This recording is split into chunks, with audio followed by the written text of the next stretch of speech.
Well, Mark Ratzlaff can. When the BC director first visited the New York set, the 35-year-old became a kid again.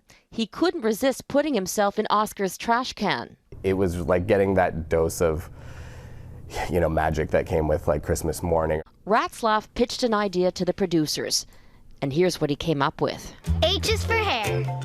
We had a young girl with curly red hair. We had a young Sikh boy who wears a patka on his head, wraps his hair up because of his faith.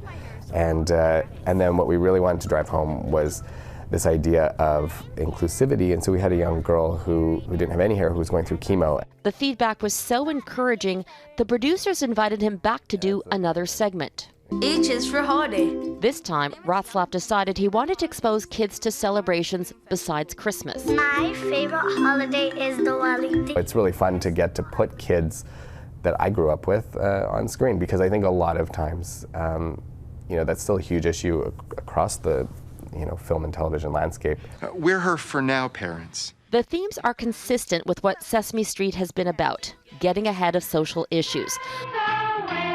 The show is now into its 50th season, and Ratzlaff is working on a new segment in 2020 that'll focus on where chickens come from. The idea is just showing kids where things come from, where food comes from.